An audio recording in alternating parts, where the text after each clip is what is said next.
Hi hello ಎಲ್ಲರಿಗೂ ನಮಸ್ಕಾರ. ನೀವು ನೋಡ್ತಾ ಇದ್ದೀರಾ SATS sad solution YouTube Kannada channel. ಆತ್ಮೀಯ ಶಿಕ್ಷಕ ಬಂಧುಗಳೇ, ಬನ್ನಿ ಇವತ್ತಿನ ಒಂದು ವಿಡಿಯೋದಲ್ಲಿ ನಾನು UDES ಪ್ಲಸ್ GIS ಕ್ಯಾಪ್ಚರ್ ಒಂದು ಆ್ಯಪ್ ಇದೆ. ಸೊ ಆ ಆ್ಯಪಲ್ಲಿ ನಮ್ಮ ಒಂದು ಸ್ಕೂಲ್ ಲೊಕೇಶನ್ ಯಾವ ರೀತಿ ಸೆರೆ ಹಿಡಿಬೇಕು ಹಾಗೂ ಅದೇ ಲೊಕೇಶನ್ ಸೆರೆ ಹಿಡಿದ ನಂತರ ಫೋಟೋಗಳನ್ನು ಯಾವ ರೀತಿ ಅಪ್ಲೋಡ್ ಮಾಡಬೇಕು, ಒಂದು ಈ GIS ಆ್ಯಪಲ್ಲಿ UDES ಪ್ಲಸ್ GIS ಆ್ಯಪಲ್ಲಿ ಯಾವ ರೀತಿ ಈ ಒಂದು ಕಾರ್ಯವನ್ನು ಮಾಡಬೇಕು ಅಂತ ಲೈವ್ ಆಗಿ ಒಂದು ವಿಡಿಯೋನ ನಾನು ನಿಮಗೆ ತೋರಿಸ್ತಾ ಇದ್ದೀನಿ. ಸೊ ಬನ್ನಿ ಈ ವಿಡಿಯೋನ ಶುರು ಮಾಡೋಣ. ಶುರು ಮಾಡುವ ಮೊದಲು ನೀವೇನಾದರೂ ಫಸ್ಟ್ ಟೈಮ್ ನಮ್ಮ ಯೂಟ್ಯೂಬ್ ಚಾನಲ್ ನೋಡ್ತಾ ಇದ್ದರೆ MHRD UDES ಪ್ಲಸ್ನ ಹೊಸ ಅಪ್ಡೇಟ್ಗೆ ನಮ್ಮ SATS sad solution YouTube Kannada ಚಾನಲ್ಗೆ ಉಚಿತವಾಗಿ ಸಬ್ಸ್ಕ್ರೈಬ್ ಮಾಡಿಕೊಂಡು ಅಪ್ಡೇಟ್ಗಳನ್ನ ಪಡಿತಾ ಇರಿ. ಓಕೆ, ಹಾಗಾದರೆ ಬನ್ನಿ ವಿಡಿಯೋನ ಶುರು ಮಾಡೋಣ. ಪ್ಲೇಸ್ಟೋರನ್ನು ಓಪನ್ ಮಾಡಿ. ಮೊದಲನೇದಾಗಿ ಪ್ಲೇಸ್ಟೋರನ್ನು ಓಪನ್ ಮಾಡಿಬಿಟ್ಟು ಇಲ್ಲಿ ಸರ್ಚ್ ಬಾರಲ್ಲಿ ಕ್ಲಿಕ್ ಮಾಡಿ ಇಲ್ಲಿ ಸರ್ಚ್ ಬಾರಲ್ಲಿ ಟೈಪ್ ಮಾಡಿ. ಏನಂತ ಟೈಪ್ ಮಾಡ್ತೀರಪ್ಪ ಅಂದರೆ UDES ಪ್ಲಸ್ GIS ಕ್ಯಾಪ್ಚರ್ ಅಂತ ಟೈಪ್ ಮಾಡಿ. ಇಲ್ಲಿ ಬರುತ್ತಲ್ವ, ಅದ್ರ ಮೇಲೆ ಕ್ಲಿಕ್ ಮಾಡಿ. UDES ಪ್ಲಸ್ GIS ಕ್ಯಾಪ್ಚರ್ ಮೇಲೆ ಕ್ಲಿಕ್ ಮಾಡಿ. ಕ್ಲಿಕ್ ಮಾಡಿದಾಗ ಆ ಒಂದು ಆ್ಯಪ್ ನಿಮಗೆ ಇಲ್ಲಿ ಡಿಸ್ಪ್ಲೇ ಆಗುತ್ತೆ, ನೋಡ್ಬೋದು. UDES ಪ್ಲಸ್ ಸಿಂಬಲ್ ಇದೆ ನೋಡಿ, UDES ಪ್ಲಸ್ GIS ಕ್ಯಾಪ್ಚರ್ ಅಂತ. ಅದ್ರ ಮೇಲೆ ಇರ್ತಕ್ಕಂಥ ಇನ್ಸ್ಟಾಲ್ ಮೇಲೆ ಕ್ಲಿಕ್ ಮಾಡಿ ಆ್ಯಪನ್ನು ಇನ್ಸ್ಟಾಲ್ ಮಾಡ್ಕೊಳ್ಳಿ. ಮೊದಲಿಗೆ ನಾವು UDES ಪ್ಲಸ್ GIS ಕ್ಯಾಪ್ಚರ್ ಆ್ಯಪನ್ನು ಇನ್ಸ್ಟಾಲ್ ಮಾಡಿಕೊಂಡು ಅದನ್ನ ಓಪನ್ ಮಾಡ್ಕೋಬೇಕು. ಓಪನ್ ಆದ ಮೇಲೆ UDES ಪ್ಲಸ್ ನಮಗೆ GIS ಕ್ಯಾಪ್ಚರ್ ಆ್ಯಪ್ ಓಪನ್ ಆಗುತ್ತೆ. ಇಲ್ಲಿ ಯೂಸರ್ ನೇಮು ಮತ್ತು ಪಾಸ್ವರ್ಡನ್ನು ಹಾಕಬೇಕಾಗುತ್ತೆ. ಯೂಸರ್ ನೇಮು ಮತ್ತು ಪಾಸ್ವರ್ಡ್ ಯಾವುದಪ್ಪ ಅಂದರೆ ನಮ್ಮ ಶಾಲೆಗೆ ಏನು ಯೂಸ್ ಮಾಡ್ತೀವಲ್ಲ UDES ಪ್ಲಸ್ ಎಂಟ್ರಿ ಮಾಡೋದಕ್ಕೆ, ಅದೇ ಯೂಸರ್ ನೇಮು ಪಾಸ್ವರ್ಡ್ ಹಾಕ್ಬಿಟ್ಟು ಇಲ್ಲಿ ಲಾಗಿನ್ ಮೇಲೆ ಕ್ಲಿಕ್ ಮಾಡಬೇಕಾಗುತ್ತೆ. ಸೊ ಲಾಗಿನ್ ಮೇಲೆ ಕ್ಲಿಕ್ ಮಾಡಿದಾಗ ನಮಗೆ ಈ ರೀತಿಯ ಒಂದು ನಮ್ಮ ಸ್ಕೂಲ್ ಡೀಟೇಲ್ಸ್ ಎಲ್ಲ ಓಪನ್ ಆಗುತ್ತೆ, ನೋಡ್ಬೋದು. ಮೊದಲಿಗೆ ಸ್ಕೂಲ್ ಡೀಟೇಲ್ಸ್ ಇದೆ, ಬೇಸಿಕ್ ಡೀಟೇಲ್ಸು, ನಿಮ್ಮ ಶಾಲೆ ಹೆಸರು ಬಂದಿರುತ್ತೆ, ಡೈಸ್ ಕೋಡ್ ಬಂದಿರುತ್ತೆ, ಕ್ಲಾಸಸ್ ಬಂದಿರುತ್ತೆ. ಅದಾದ ನಂತರ ಇಲ್ಲಿ ಎಲ್ಲ ಅಡ್ರೆಸ್ ಎಲ್ಲ ಬಂದಿರುತ್ತೆ. ಒಂದು ಸರಿ ಚೆಕ್ ಮಾಡ್ಕೊಳ್ಳಿ. ಸೊ ಇಲ್ಲೇ ನಾವು ಏನು ಮಾಡಬೇಕಾಗಿರ್ತಕ್ಕಂಥದ್ದು, ಫೋಟೋವನ್ನು ಕ್ಯಾಪ್ಚರ್ ಮಾಡಬೇಕಾಗಿರ್ತಕ್ಕಂಥದ್ದು. ಅದಕ್ಕೂ ಮೊದಲು ನಾವೇನು ಮಾಡಬೇಕಾಗುತ್ತೆ, ಫೋಟೋ ಕ್ಯಾಪ್ಚರ್ಗೂ ಮೊದಲು ಕೆಲವು ಮಾಹಿತಿಗಳನ್ನ ತಿಳ್ಕೊಬೇಕಾಗುತ್ತೆ, ಯಾವ ರೀತಿ ಫೋಟೋವನ್ನು ಅಪ್ಲೋಡ್ ಮಾಡಬೇಕು ಅಂತ. ಸೊ ಅದಕ್ಕೆ ಇಲ್ಲಿ ಗೈಡ್ಲೈನ್ಸ್ ಫಾರ್ ಕ್ಯಾಪ್ಚರ್ ಅಂತ ಒಂದು ಆಪ್ಷನ್ ಇದೆ ನೋಡಿ. ನೀವು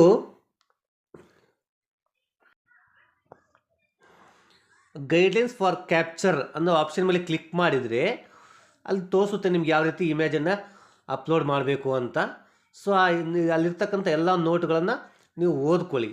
ಇಮೇಜ್ 1 to 4 ಯಾವ ರೀತಿ ಅಪ್ಲೋಡ್ ಮಾಡಬೇಕು ಅಂತ. ಸೊ ಅದರ ಜೊತೆಗೆ ಅದಕ್ಕೂ ಮೊದಲು ನಾವೇನು ಮಾಡಬೇಕಪ್ಪ ಅಂದರೆ ನಮ್ಮ ಲೊಕೇಶನನ್ನು ಅಪ್ಡೇಟ್ ಮಾಡ್ಕೋಬೇಕು. ನಾವಿರ್ತಕ್ಕಂಥ ಶಾಲೆಯ ಲೊಕೇಶನನ್ನು ನಾವು ಅಪ್ಡೇಟ್ ಮಾಡಬೇಕು. ಸೊ ಅಲ್ಲಿ ನೋಡ್ಬೋದು ಲ್ಯಾಟಿಟ್ಯೂಡು ಲ್ಯಾಂಗಿಟ್ಯೂಡು ಯಾವುದು ಆಪ್ಷನ್ ಇನ್ನೂ ಬಂದಿಲ್ಲ, ಯಾಕಂದರೆ ನಾವಿನ್ನೂ ಅಪ್ಡೇಟ್ ಮಾಡಿಲ್ಲ. ಸೊ ಮೊದಲು ಅದನ್ನು ಅಪ್ಡೇಟ್ ಮಾಡಬೇಕಂದ್ರೆ ಕ್ಯಾಪ್ಚರ್ ಲೊಕೇಶನ್ ಮೇಲೆ ಕ್ಲಿಕ್ ಮಾಡ್ಕೊಳ್ಳಿ. ಈ ರೀತಿ ಒಂದು ಆಪ್ಷನ್ ಬರುತ್ತೆ, ಓಕೆ ಮೇಲೆ ಕ್ಲಿಕ್ ಮಾಡಿ. ನೀವು ಲೊಕೇಶನ್ ಅಪ್ಡೇಟ್ ಮಾಡಬೇಕಂದ್ರೆ ನಿಮ್ಮ ಶಾಲೆಯಿಂದ ನೀವು 10 ಮೀಟರ್ ದೂರ ಅಷ್ಟೊಳಗೆ ಇರಬೇಕಾಗುತ್ತೆ. ಸೊ ಅಪ್ಡೇಟ್ ಮೇಲೆ ಕ್ಲಿಕ್ ಮಾಡಿ, ಪರ್ಮಿಷನ್ ಕೊಡಿ. ಈ ರೀತಿ ನಿಮಗೆ ಲೊಕೇಶನ್ನು ಅಪ್ಡೇಟ್ ಆಗುತ್ತೆ, ನೋಡ್ಬೋದು. ಲ್ಯಾಂಡಿಟ್ಯೂಡು ಲ್ಯಾಟಿಟ್ಯೂಡು ಎಲ್ಲ ಅಪ್ಡೇಟ್ ಅಂತ ಬರುತ್ತೆ. ಅಲ್ಲಿ ಕೆಂಪು ಕಲರಲ್ಲಿ ಇರ್ತಕ್ಕಂಥ ನೀವು ಅಟ್ ಪ್ರೆಸೆಂಟ್ ಯಾವ ಪ್ಲೇಸಲ್ಲಿದ್ದೀರಿ ಅದು ತೋರಿಸುತ್ತೆ. ಲೊಕೇಶನ್ ಅಪ್ಡೇಟ್ ಸಕ್ಸಸ್ಫುಲಿ ಆದಮೇಲೆ ನೋಡ್ಬೋದು ಲ್ಯಾಟಿಟ್ಯೂಡು ಲ್ಯಾಂಗಿಟ್ಯೂಡು ಅಲ್ಲಿ ನಂಬರ್ಸ್ ಬರುತ್ತೆ, ಪಕ್ಕದಲ್ಲಿ ವ್ಯೂ ಅಂತ ಬರುತ್ತೆ. ಅದ್ರ ಮೇಲೆ ಕ್ಲಿಕ್ ಮಾಡಿದರೆ ನಿಮ್ಮ ಲೊಕೇಶನ್ ತೋರಿಸುತ್ತೆ. ಓಕೆ, ಈಗ ಇಮೇಜ್ 1 ಮೇಲೆ ಕ್ಲಿಕ್ ಮಾಡಿದರೆ ನಮಗೆ ಕ್ಯಾಪ್ಚರ್ ಫಸ್ಟ್ನೇ ಇಮೇಜ್ ಕ್ಲಿಕ್ ಮಾಡಿದರೆ ಕ್ಯಾಮ್ರಾ ಈ ರೀತಿ ಓಪನ್ ಆಗುತ್ತೆ. ಸೊ ಫಸ್ಟ್ನೇ ಇಮೇಜ್ ಏನಪ್ಪ ಅಂದರೆ ನಿಮ್ಮ ಶಾಲೆಯ ಒಂದು ಏನು ನೇಮ್ ಬೋರ್ಡ್ ಕಾಣುತ್ತಲ್ವ, ಆ ನೇಮ್ ಬೋರ್ಡ್ ಕಾಣೋ ಥರ ನೀವು ಒಂದು ಮೊದಲನೇ ಫೋಟೋವನ್ನು ತೆಗಿಬೇಕಾಗುತ್ತೆ. ಈ ರೀತಿ ಫೋಟೋ ತೆಗೆದು ಅದನ್ನ ಕ್ರಾಪ್ ಮಾಡ್ಕೊಳ್ಳಿ. ನೀಟಾಗಿ ಕ್ರಾಪ್ ಮಾಡಿಕೊಂಡು ಅಲ್ಲಿ ಮೇಲೆ ಕಾಣ್ತಕ್ಕಂಥ ರೈಟ್ ಮಾರ್ಕ್ ಮೇಲೆ ಕ್ಲಿಕ್ ಮಾಡಿ. ಆಗ ಒಂದು ಫೋಟೋ ಅಲ್ಲಿ ಕ್ಯಾಪ್ಚರ್ ಆಗುತ್ತೆ. ವೆಯ್ಟ್ ಮಾಡಿ, ಈ ಥರ ಒಂದು ಸ್ಟೇಟಸ್ ಓಕೆ ಅಂತ ಕೇಳುತ್ತೆ, ಓಕೆ ಕೊಡಿ. ಅಲ್ಲಿ ನಿಮ್ಮ ಫೋಟೋ ಅಪ್ಲೋಡ್ ಆಯಿತು. ಓಕೆನಾ. Next image capture number 2. ಇದು ಏನಪ್ಪ, ಎರಡನೇ ಇಮೇಜನ್ನು ನೀವು ಕ್ಲಿಕ್ ಮಾಡಿದರೆ ಇದು ಕೇಳುತ್ತೆ. ಇದು ನಿಮ್ಮ ಶಾಲೆಯ ಒಂದು ಬಿಲ್ಡಿಂಗು, ನಿಮ್ಮ ಆ ಬಿಲ್ಡಿಂಗಿನ ಮೇಲೆ ಮೇನ್ ಬಿಲ್ಡಿಂಗು ಏನು ಹೆಸರಿರುತ್ತಲ್ವ, ಶಾಲೆ ಹೆಸರಿರುವ ಮುಖ್ಯ ಕೊಠಡಿ ಅಂತ. ಶಾಲೆ ಹೆಸರಿರ್ತಕ್ಕಂಥ ಒಂದು ಮುಖ್ಯ ಕೊಠಡಿ, ಒಂದು ಬಿಲ್ಡಿಂಗನ್ನು ನೀವು ಫೋಟೋ ಅಪ್ಲೋಡ್ ಮಾಡಬೇಕು. ಸೊ ಕ್ಯಾಮ್ರಾ ಓಪನ್ ಮಾಡ್ಕೊಳ್ಳಿ.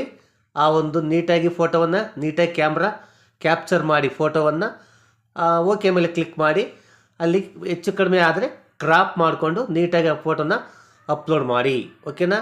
ಸೊ ನೋಡಿ, ಈಗ ಈ ರೀತಿ ಕ್ಯಾಮ್ರಾ ಓಪನ್ ಆಗುತ್ತೆ. ಫೋಟೋವನ್ನು ಕ್ಯಾಪ್ಚರ್ ಮಾಡಿ ಓಕೆ ಮೇಲೆ ಕ್ಲಿಕ್ ಮಾಡಿ. ಅದಾದ ನಂತರ ಅದು ಕ್ರಾಪ್ ಬೇಕಾದ್ರೆ ನೀವು ಮಾಡ್ಕೋಬೋದು. ನೀಟಾಗಿ ಕಾಣಬೇಕಂದ್ರೆ ಕ್ರಾಪ್ ಮಾಡ್ಕೊಳ್ಳಿ. ರೈಟ್ ಮಾರ್ಕ್ ಮೇಲೆ ಕ್ಲಿಕ್ ಮಾಡಿ. ರೈಟ್ ಮಾರ್ಕ್ ಮೇಲೆ ಕ್ಲಿಕ್ ಮಾಡಿದರೆ ಫೋಟೋ ಕ್ಯಾಪ್ಚರ್ ಆಯಿತು. ಈಗ 2 ಫೋಟೋ ಕ್ಯಾಪ್ಚರ್ ಆಗಿದ್ದಾವೆ. ಓಕೆ ಮೇಲೆ ಕ್ಲಿಕ್ ಮಾಡಿ. ನೆಕ್ಸ್ಟ್ 3ನೇ ಫೋಟೋ ಕ್ಯಾಪ್ಚರ್ ಮಾಡಬೇಕು. 3ನೇ ಫೋಟೋ ಏನಪ್ಪ ಅಂದರೆ ನಿಮ್ಮ ಒಂದು ಕ್ಯಾಪ್ಚರ್ ಅನದರ್ ಸ್ಕೂಲ್ ಬಿಲ್ಡಿಂಗ್, ಮತ್ತೊಂದು ಪಕ್ಕದ ಕೊಠಡಿಯನ್ನು ನೀವು ಕ್ಯಾಪ್ಚರ್ ಮಾಡ್ಬೋದು. ಅಥವಾ different angle of the main building, ಏನು ಮೇನ್ ಬಿಲ್ಡಿಂಗ್ ತೆಗಿತೀರಲ್ವ ಅದರ ಒಂದು ಬೇರೆ ಆ್ಯಂಗಲಲ್ಲಿ ತೆಗಿಬೋದು. ಅಥವಾ head master room separate single room ಇದ್ದರೆ ಹೆಡ್ ಮಾಸ್ಟರ್ ಕೊಠಡಿಯ ಒಂದು ರೂಮನ್ನು ನೀವು ಇಲ್ಲಿ ಕ್ಯಾಪ್ಚರ್ ಮಾಡ್ಬೋದು. ಇದು 3ನೇ ರೂಮ್ ಆಗಿರುತ್ತೆ. ಸೊ ಇಲ್ಲಿ ಕ್ಯಾಮ್ರಾ ಮೇಲೆ ಕ್ಲಿಕ್ ಮಾಡ್ಕೊಳ್ಳಿ, ಫೋಟೋವನ್ನು ಕ್ಯಾಪ್ಚರ್ ಮಾಡಿ, ಫೋಟೋ ಕ್ರಾಪ್ ಮಾಡಿ, ಓಕೆ ಮೇಲೆ ಕ್ಲಿಕ್ ಮಾಡಿ. ಅಲ್ಲಿಗೆ 3 ಇಮೇಜಸ್ ಅಪ್ಲೋಡ್ ಆಯಿತು.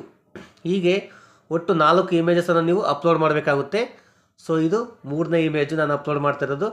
ಮುಖ್ಯ ಶಿಕ್ಷಕರ ಕೊಠಡಿ ಅಥವಾ ಮೇನ್ ಬಿಲ್ಡಿಂಗ್ನ ಬೇರೆ ಆ್ಯಂಗಲ್ ಕೊಠಡಿ ಅಥವಾ ಬೇರೆ ಕೊಠಡಿ. ಓಕೆ ಮೇಲೆ ಕ್ಲಿಕ್ ಮಾಡಿ. ಓಕೆ ಮೇಲೆ ಕ್ಲಿಕ್ ಮಾಡಿ. ನೆಕ್ಸ್ಟ್ ಲಾಸ್ಟ್ನೇದಿದೆ. ಲಾಸ್ಟ್ನೇ ಕೊಠಡಿ ಏನಪ್ಪ ಅಂದರೆ ಯಾವುದಾದ್ರೂ ಒಂದು ಕ್ಲಾಸ್ ರೂಮನ್ನು ಅಥವಾ ಪ್ಲೇ ಗ್ರೌಂಡು. ಓಕೆನಾ? ಆ ಸ್ಕೂಲ್ ಕಾಂಪೌಂಡ್ ಒಳಗಿರ್ತಕ್ಕಂಥ ಪ್ಲೇ ಗ್ರೌಂಡು ಅಥವಾ ಕ್ಲಾಸ್ ರೂಮ್ ಯಾವುದು ನಿಮಗೆ ಚೆನ್ನಾಗಿ ಕಾಣಿಸುತ್ತೋ ಅದನ್ನು ನೀವೇನು ಮಾಡ್ಬೋದು, ಅಪ್ಲೋಡ್ ಮಾಡ್ಬೋದು. ಕ್ಯಾಮ್ರಾವನ್ನು ಓಪನ್ ಮಾಡಿಕೊಂಡು ನೀವು ಕ್ಯಾಪ್ಚರ್ ಮಾಡ್ಬೋದು. ಕ್ಯಾಪ್ಚರ್ ಮಾಡಿ ಓಕೆ ಮೇಲೆ ಕ್ಲಿಕ್ ಮಾಡಿ, ಕ್ರಾಪ್ ಮೇಲೆ ಕ್ಲಿಕ್ ಮಾಡಿದ್ರೆ ಆ ಫೋಟೋ ಕೂಡ ಕ್ಯಾಪ್ಚರ್ ಆಗುತ್ತೆ. ಇದೆಲ್ಲ ಆದಮೇಲೆ ನಿಮ್ಮ ಫೋಟೋಗಳು ಅಪ್ಲೋಡ್ ಆಗಿರ್ತವೆ, ಕ್ಯಾಪ್ಚರ್ ಆಗಿರ್ತವೆ, ಬಟ್ ಪೆಂಡಿಂಗಲ್ಲಿರ್ತವೆ. ಓಕೆನಾ? ಇದು ಡಿಸ್ಟಿಕ್ ಅಥವಾ ಮುಂದಿನ ಹಂತದಲ್ಲಿ ಇದನ್ನು ಅವರು ಅಪ್ರೂವಲ್ ಮಾಡಬೇಕಾಗುತ್ತೆ. ಅಪ್ರೂವಲ್ ಮಾಡ್ತಕ್ಕ ಆ ಫೋಟೋಗಳು ಇನ್ನು ಅಪ್ರೂವ್ ಸ್ಟೇಟಸ್ ಇನ್ನು ಪೆಂಡಿಂಗ್ ಅಂತಲೇ ತೋರಿಸುತ್ತೆ. ಸರಿನಾ? ಹೀಗೆ 4 ಫೋಟೋಗಳನ್ನು ನಾವು ಅಪ್ಲೋಡ್ ಮಾಡಿದ್ದೇವೆ.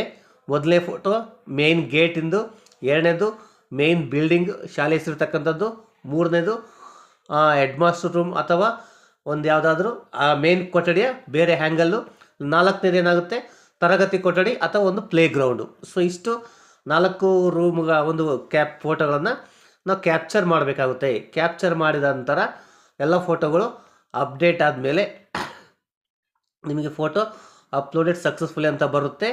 ಆಮೇಲೆ ಪೆಂಡಿಂಗ್ ಫಾರ್ ಅಪ್ರೂವಲ್ ಅಂತ ಬರುತ್ತೆ. ಪ್ರತಿಯೊಂದು ಚಿತ್ರದ ಕೆಳಗೂ ಪೆಂಡಿಂಗ್ ಫಾರ್ ಅಪ್ರೂವಲ್ ಅಂತ ಬರುತ್ತೆ. ಅದು ಮುಂದಿನ ಹಂತದಲ್ಲಿ ಅದೇನಾಗುತ್ತೆ ಅಪ್ರೂವಲ್ ಆಗಬೇಕಾಗುತ್ತೆ. ಒಂದು ವೇಳೆ ನೀವು ತೆಗೆದಿರ್ತಕ್ಕಂಥ ಫೋಟೋಗಳು ಬೇಡ ಅಂದರೂ ಕೂಡ ಅಥವಾ ಎಡಿಟ್ ಬೇರೆ ತಪ್ಪಾಗಿದ್ದರೆ ಆ ಪೆನ್ಸಿಲ್ ಸಿಂಬಲ್ ಮೇಲೆ ಕ್ಲಿಕ್ ಮಾಡಿ ನೀವು ಫೋಟೋವನ್ನು ರೀಕ್ಯಾಪ್ಚರ್ ಮಾಡೋದಕ್ಕೂ ಕೂಡ ಅವಕಾಶ ಇರುತ್ತೆ. ಪೆನ್ಸಿಲ್ ಸಿಂಬಲ್ ಮೇಲೆ ಕ್ಲಿಕ್ ಮಾಡಿದರೆ ಮತ್ತೆ ಆ ಫೋಟೋಗಳು ಮತ್ತೆ ನೀವು ಫೋಟೋಗಳನ್ನು ರೀಕ್ಯಾಪ್ಚರ್ ಮಾಡ್ಬೋದು. ಓಕೆನಾ?